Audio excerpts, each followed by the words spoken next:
I will start by reviewing the agenda. We have previous minutes for a regular meeting, for a canvass of votes meeting, for a special meeting held on May 21st, and for a special meeting held on May 24th. Then we have student and school presentations, if we have any student or school groups present. Parent groups, if we have any of those present. Open to the public, 3 minutes per speaker. Superintendent's report, correspondence and board comments, including any committee reports. We have a personnel agenda. On the personnel agenda, we have motion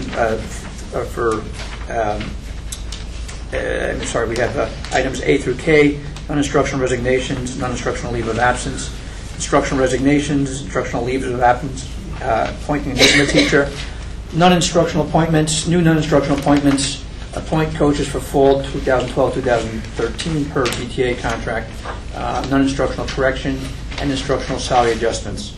And Resolution 0604 12A. We have a consent agenda with items from A to J, but we are going to be striking a couple of items. I'll mention them when I get to them. We have placement of students with disabilities, adopted policies. C is approved district treasurer's report. D, approved contracts. We are removing one item from there, the third bullet, which is a approval of a contract with Orthopedic Associates. We're striking that, but we're leaving the other 3 contracts in there. E is award bids. F is donations. G is adopting a corrected school calendar. H is the Board of Education meeting. I, which is adopted textbooks. We're going to strike that from tonight's agenda. J is Resolution 0604-12B, 0604-12C, 0604-12D, and then we will have a proposed executive session. I'm sorry, yes, thank you. For the executive session, that will read a motion to adjourn to executive session to review the employment history of a particular individual, and the board is not expected to take action after the executive session. Okay. Previous minutes. Motion to accept the minutes of the previous regular meeting held on Monday, May 7, 2012 is circulated. Second. Comments, corrections?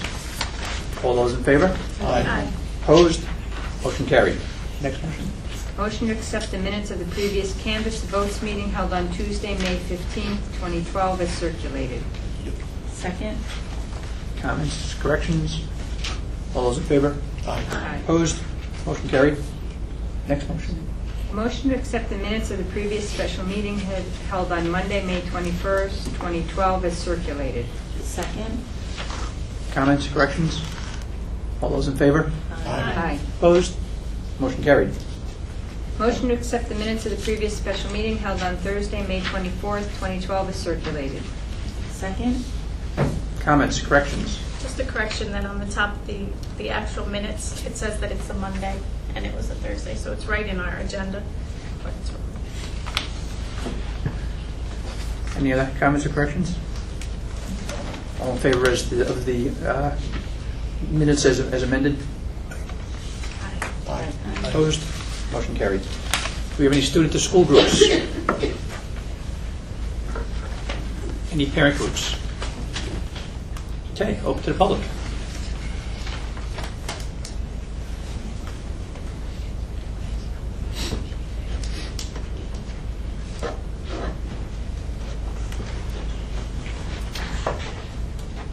Good evening. My name is Tracy Annalek Everett. I'm a parent and a taxpayer in the district. I'd like to start off by acknowledging and congratulating the varsity girls softball team. I'm sure there will be others that will speak about that, so I won't go into great detail other than to say that it was a fantastic game, and I hope that we all wish them the best of luck in Binghamton if they get to play tomorrow. My question is rather general in nature at first, and I may have follow-up questions after that, but there's been discussion about all the work that needs to be done in the summer and teachers, and so I would just like an update on the APPR overall, if I could, and where we are with that process and how it's coming along, and what the what the next 3 to 6 months look like with regards to that. I'm not sure who wants to answer that question. Well, I can tell you that we have been working with the association presidents, both the BTA and the BEAA, very closely. That we have come to agreement on many elements of it. There's been a great spirit of cooperation, and we all realize we have a job to do, and we're all in it together. Linda, would you like to comment any more about the state of it now? We have deadlines regarding for July 1st as part of this, and there's some things that have to be done by then. Right. I would anticipate that we will make the July 1st deadline to submit our APPR agreement for next school year. We are in the process of working things out. We don't have yet an agreement, but we're making significant progress. So do you have any concern that we won't make that deadline? No, or at this point, I don't have that concern. And so, with that in mind, are there any additional costs anticipated? I know there were some costs discussed tonight that seem to raise a lot of questions. So are there any additional costs expected with the APPR and all the training that will be required for that? Right now, we're going to work within the budget that we have to put forth the training that's necessary to the best of our ability. But there will be quite a bit of training. You have so many trainings going on this next year. It's really a year unlike any other, and which is why we have more superintendent's conference days than we've had in the past, and we need every one of them and more. We have training for the APPR, for the Danielson rubric, and the teaching the model itself, as well as the APPR, the evaluation part of it. We have training for the new math program, for the Tier 2 language arts program. We have training for Common Core standards, which are new. We have a host of training. So this is a very, very demanding part of our obligation. Okay. And so have all those costs been identified and they're all covered in the budget so far? There's nothing anticipated that's not already built in? Well, we're going to work within the budget we have to provide the training we can provide. We'll turnkey train what we need to in-house. So did I hear you that you're not sure if you're going to try to make it work? Is that what I think I heard your answer to be? We have not yet estimated all of the training needs associated with the new implementation of the new APPR, correct? And do you know when the estimated costs will be completed? I anticipate before the end of the school year having a rough estimate. Okay. That's all I have to know. Thank you. Thank you.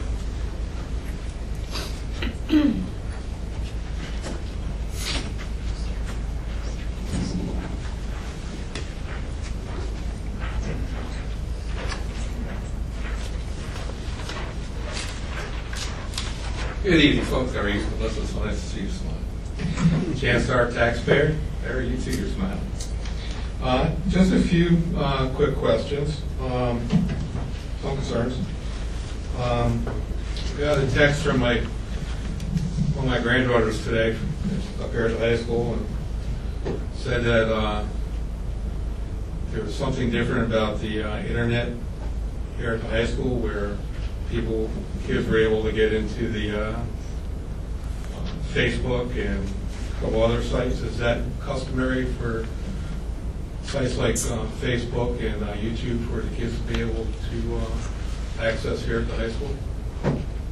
Yeah, we have opened up a lot of sites for educational purposes. We had probably 100 titles that had been blocked in the past. Our system was considered very locked down, that compared to many other school districts, if you think of it as a continuum, that of being highly locked down and not accessible compared to very open and very accessible, we were kind of over at that end. We need to find the right balance for that.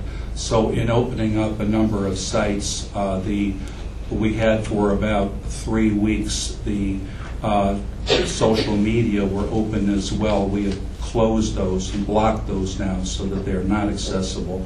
And until we get a policy in place where we have a better understanding of how we can use them, how teachers can access them for educational purposes. And there are many good educational purposes for using a Facebook or something like that.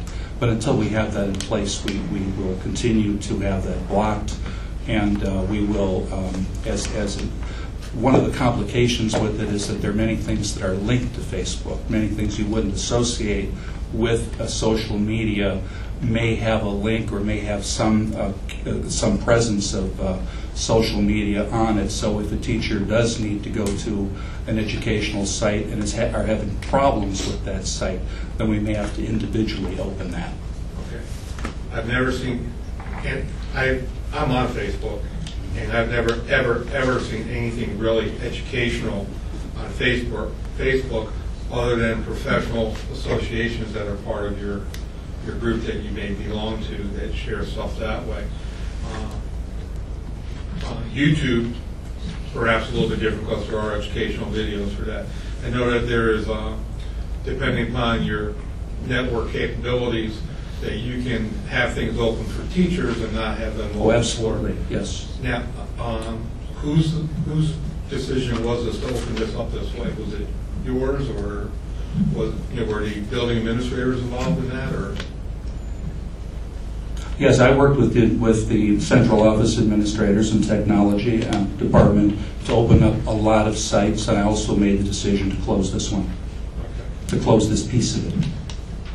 Sometimes it's better to be really, really tight, and then if something is needed for a child to be able to go into, to open up and explore, that you ask, and then it's open for a short period of time, and then it gets closed back up again, rather than just opening Pandora's box and letting all the stuff out. Dr. Zito, it is Dr., right? Mm-hmm. Okay. The SLO roadmaps, that you started working with the department chairs and the teachers, developing SLOs with the Yes. currently. At the February Superintendent's Conference days, we sat as groups of teachers and developed student learning objectives for the courses that we knew we would be offering to the degree that we would need those for them. And we'll be working. And what are you doing with your singleton, like your high school courses that are electives, but where there may be a single teacher teaching them? We're working right now to determine how many of them will require those based on the anticipated schedule. Okay. And finally, I'd like to ask about Forestville School. We had a letter come home last week, I think it was, or the week before, that the principal was going to be leaving us, and it was followed up by a letter from you, Dr. Vanwell. Can you kind of like expand on that at all? Do we have can you tell me what the process is going to be for finding a new principal? Yes. Yeah, we have advertised for a new principal in a number of sources, including the typical online sources, a number of city and university sources as well. Virtually all of the advertising is now online and very quickly accessible. We're taking applications now through next Friday. We're doing preliminary interviews as we go along.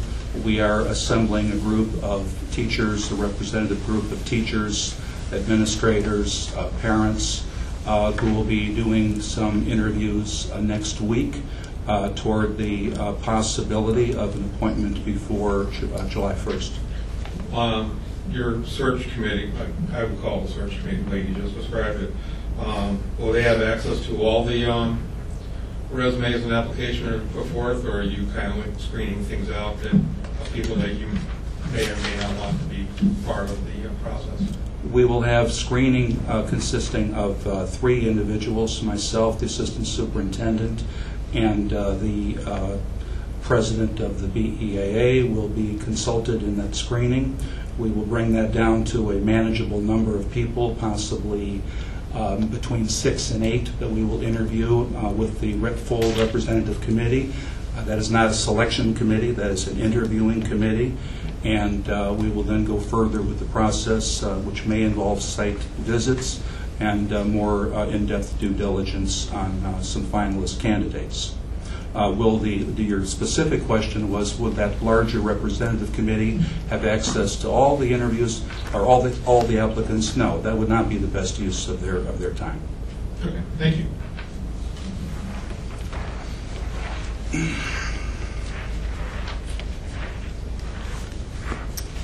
Anyone else?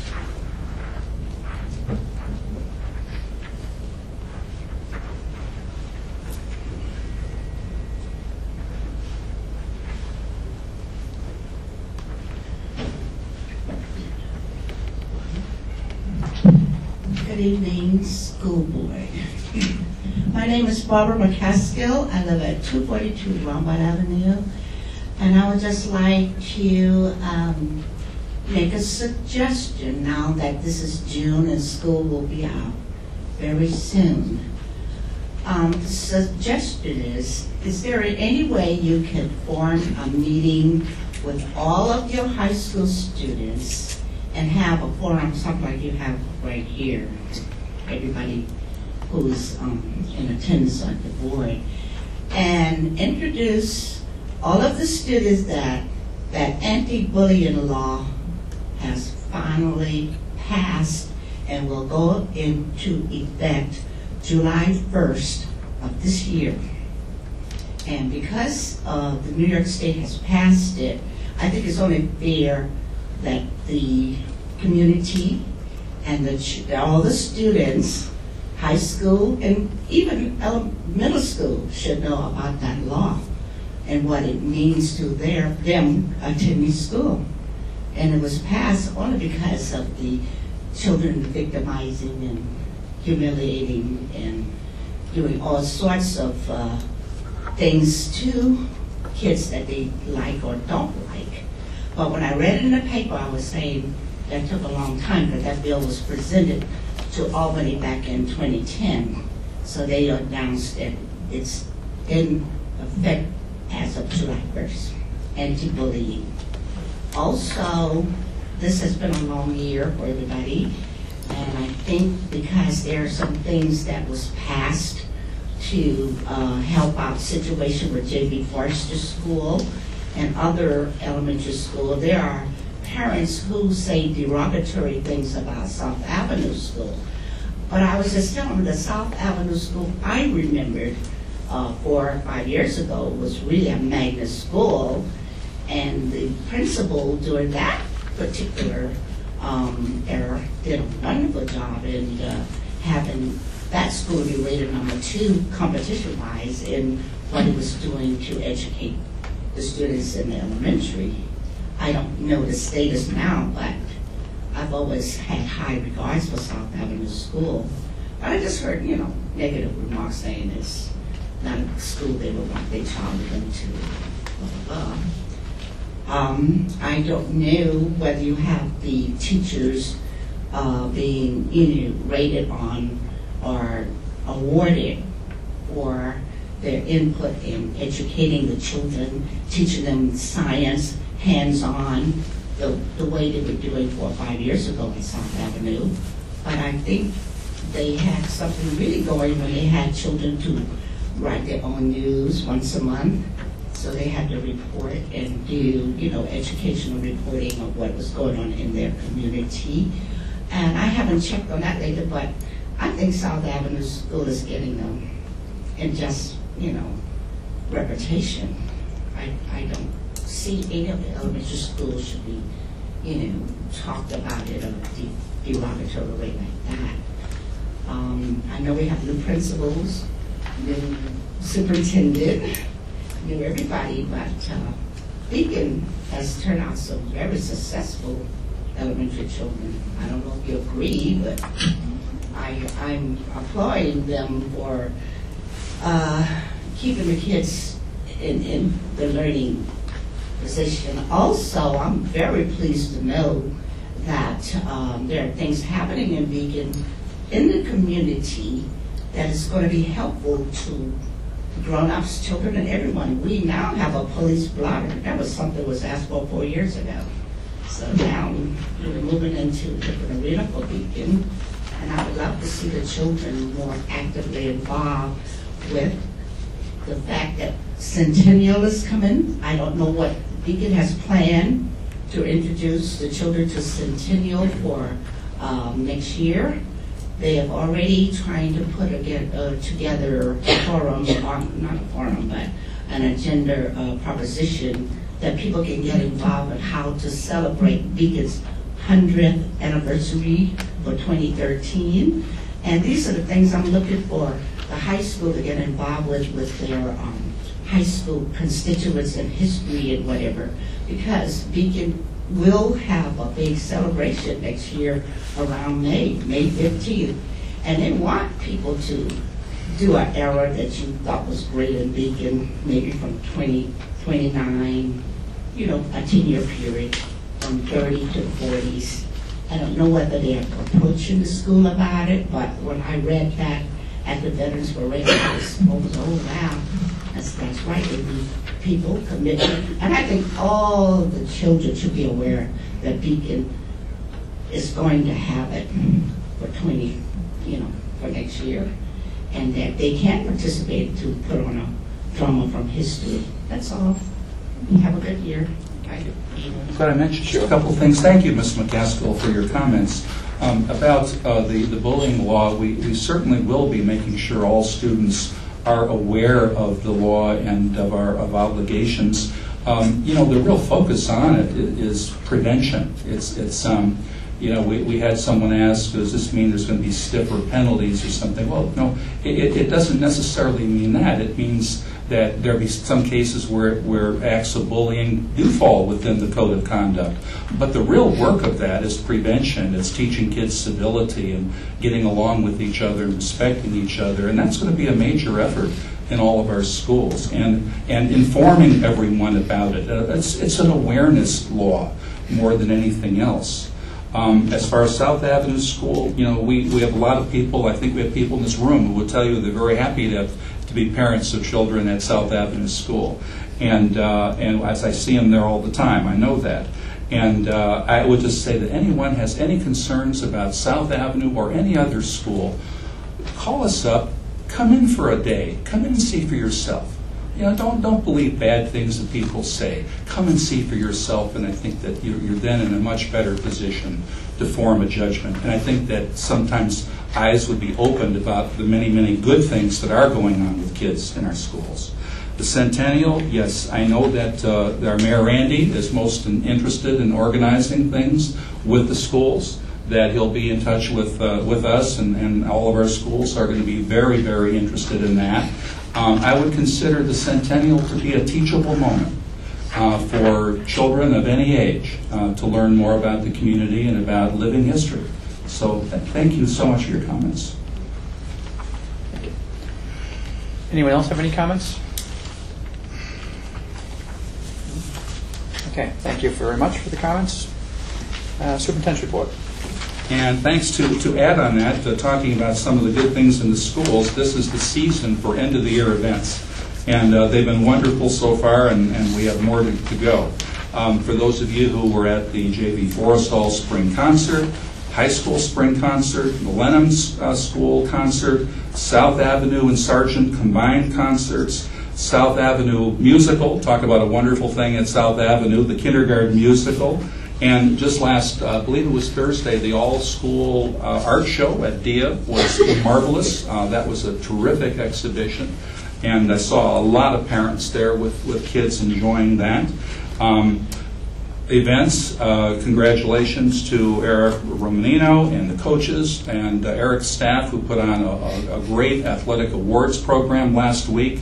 That was just a terrific program. It continues this week. I believe it's tomorrow night. We have the Rombout Honors Tea, and we will have the high school senior awards on Thursday, the elementary honors tea the following week, and I think that someone already mentioned, Tracy mentioned about this congratulations to the girls softball team for their 8-3 win over Brewster to win Section 1 over the weekend. They were supposed to play today, and they got rained out, and we're hoping they'll be able to play tomorrow in Binghamton.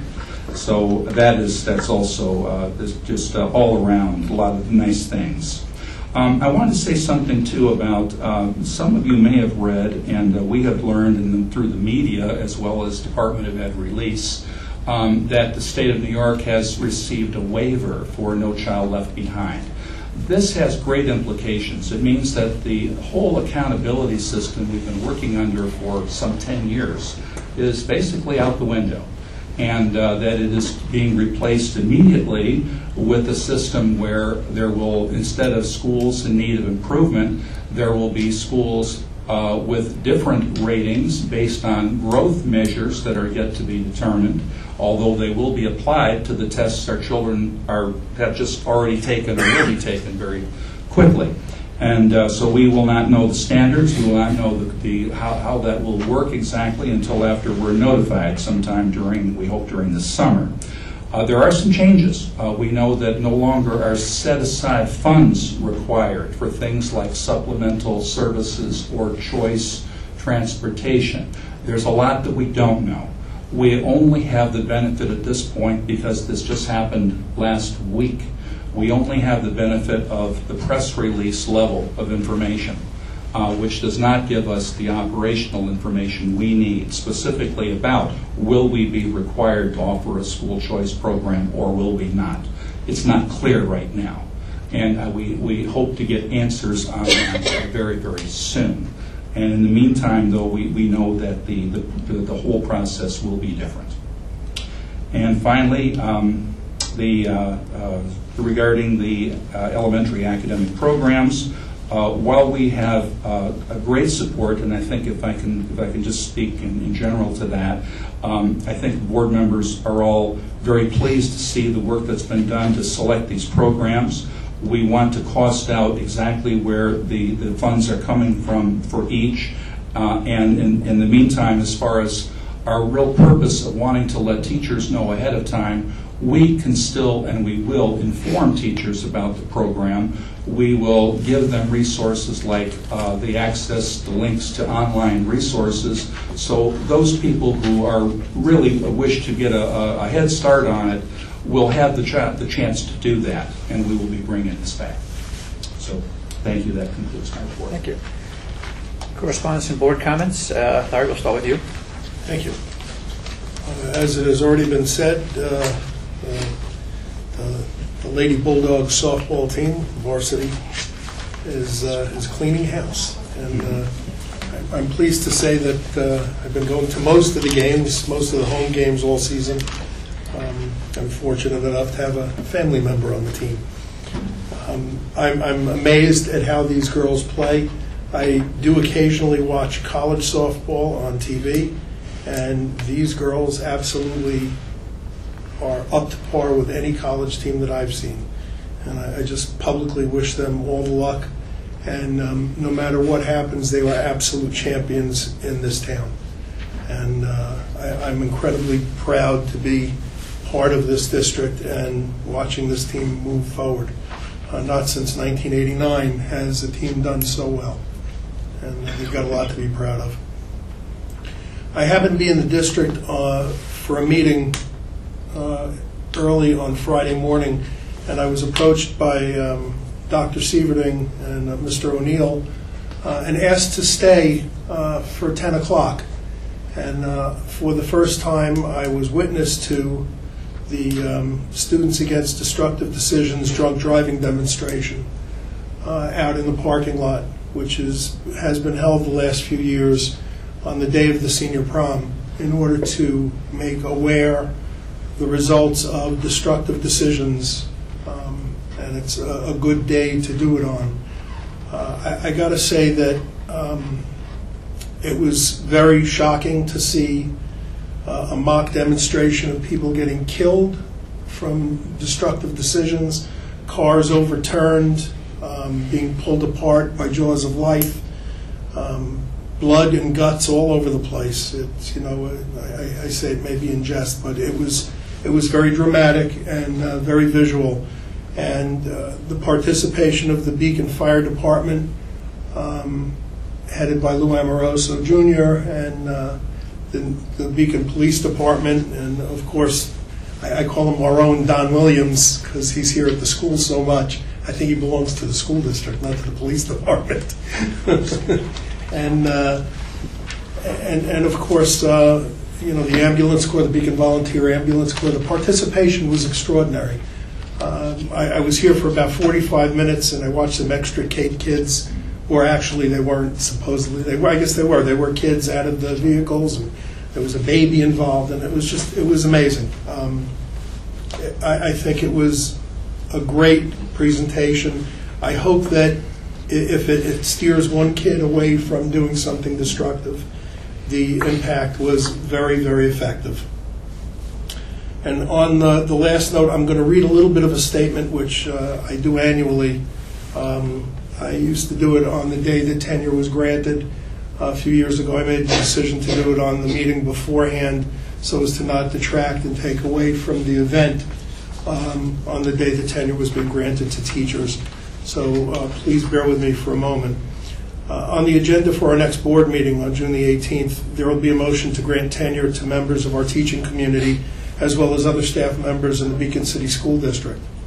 I've had the good fortune of having some of these fine educators work with my children in the past years, and for this I'm very grateful. I have enormous respect and admiration for the work that they do, and I know that I speak for so many people in saying I really appreciate their hard work. For my years on the board, I have made a statement that I've been against tenure in its current form. This has not changed. However, with the implementation of the new APPR, it is my hope that all educators, teachers, and administrators alike will be held to a higher standard for our children. I believe that this is a big step toward addressing some of the issues that I've had with tenure. Thank you. Thank you. Betsy? I too join in congratulating the girls softball team and wish them luck, and I will be wearing blue and gold tomorrow. Fingers crossed that the rain holds off and they'll go on to another victory. Frank? Just want to compliment you again. Congratulations and good luck at Binghamton. Georgia? Okay. Well, I know it's been several weeks, but I'd like to thank the community for supporting the budget. I think we had a good turnout, and I just would like to thank everyone again for that. I attended the Athletic Awards, right, Mr. Romagino? Yes. Smarty pants. I owe you one. I also attended the Education Committee meeting, and I also wish the Lady Bulldogs all the best tomorrow. Okay. I'm losing track of time here, but I attended 3 minutes. numerous events. Very short time. I attended Roundabout Middle School concert, the musical at South Avenue, Education Committee, and the boys' baseball team actually played quite late into their season also, and attended their game. They played great right up to the end. Unfortunately, their last game, the score didn't necessarily indicate really just what a special team they were this year. And I've attended some softball games. And it's usually at this time of year that I make the statement of, to the students, the year is not quite over yet. This time of year, as many people do, they lose focus. There's still a lot of important stuff that needs to happen, and I wish them success in their last few weeks of classes, and I hope they do well on their end of the year testing. So that's it for me. Thank you. I'd like to begin by thanking Mr. Weir and Dr. Esposito for the presentations tonight. It was great to see all of the mentors and the mentees here. You know, we forget about that behind-the-scenes stuff happening in our district until, they're here for us to see them. It has been a fun couple of weeks to be from Beacon.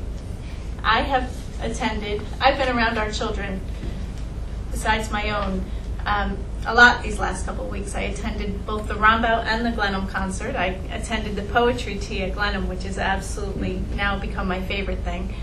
I attended the athletic awards.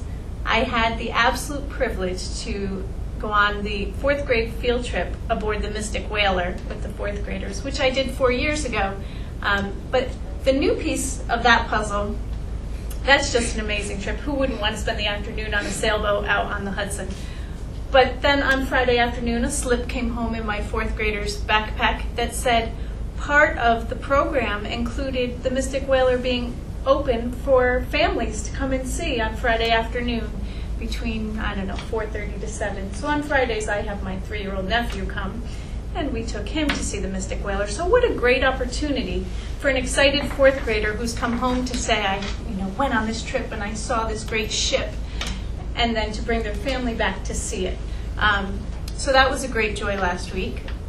I attended the athletic awards, which is so much fun to see the excitement in the room and all of the kids when they can really celebrate one another. I attended many baseball games and congratulate them on their sectional appearances. But then I attended the softball game on Saturday night, and while Larry was there with me as well, not having a child on the team gives you the opportunity to really appreciate Beacon for who we are, to appreciate the mayor standing in, the outfield, many teachers, many administrators, many families that do not have a child on that field. They're there because they love the city that we're from and the children and the community that make us who we are. And so, I said this a few years ago when I attended the county center, how well behaved our kids were. That was when our girls were in sectional experiences there, and just how proud I was to be from Beacon, looking at how well our children represented our city. And again, at the softball game, I felt exactly the same. What a great place we come from. Okay. Sure. I too spent a lot of different time and activities the last couple of weeks. I attended the Glenham concert, the South Avenue Sergeant concerts, the Rombaught concerts, and talk about. I always love those concerts because you really get a chance to see progression. You start out with the elementary school, and it's their first introduction from a lot of instruments, and even from the fall to the spring concerts, you see a lot of advancement. And that's great. You get to the middle school. Boy, do they sound so much better. It's like, how do they get so good so fast? And by the time you get to high school, it's like, wow. So great job to all of the teachers who were involved with that, and to the parents for making the kids practice, because not all the kids like to practice. And I'm sure most of them will not regret having a skill like that later on in life. And so congratulations for that. I also attended the education committee. And thought it was very good there in terms of presentations, Nicole and Dr. Esposito, in terms of the textbooks that you did the research on. Just to remind everybody, it's already been mentioned, but the Rombaught Honors Tea is tomorrow night, 6:30 over at the high school. As many board members as possible should come to that, so we can show the kids that we're not there just for the music and the sports and the arts, but also academics, of course, we all know are important, and having people there to cheer them on, their parents and their administrators and the board members, and to say good job for being good at your studies. 6:30 on Thursday is the senior awards. Once again, same thing there. The culmination of people's careers at Beacon, and celebrating all of the great things that they've done there, both from an academic perspective as well as from a community service perspective. It's also the Dutchess County School Board Association's annual meeting, so I will probably be attending that rather than the senior awards, but I know there'll be other people here representing us for the senior awards. And congratulations to the girls softball team. I'm a Mets fan, so I always love rooting for the underdog. They've done a great job so far, and we'll continue. You got to believe, right? And it takes care of me. They're not underdogs; they're the favorites. Well, they weren't the top seed. They weren't the top seed, so they were not the top seed in the tournament. They've done a great job, and just goes to show you that you don't have to believe those seedings. Well, specifically though, they were the 8th seed. Right. They knocked off the number 1 seed, right. And then the number 5th 6. seed, Yep. right? The Tappan Zee was the 5th, and then the 7th seed. Yep. So. Yep, good job. I don't call that an Absolutely underdog. good job. Yeah. There they go, and they're going to stay hot. Okay. Personnel agenda. Motion to accept the personnel agenda as listed from A to K. Second? Comments? Questions? All those in favor? Aye. Opposed? Motion carried. Consent agenda. Motion to accept the consent agenda as follows from A to H and J. Second? Comments? Questions? All those in favor? Aye. Opposed? Motion carried. Executive session. Motion to adjourn to executive session for the purpose We changed it. of discussing the employment of a particular individual, and the board is not expected to take action after executive session. Second. Comments, questions? All those in favor? Opposed? Motion carried. I knew it changed, but I looked over at you and you were flipping, so I'm like, okay. I think I remember most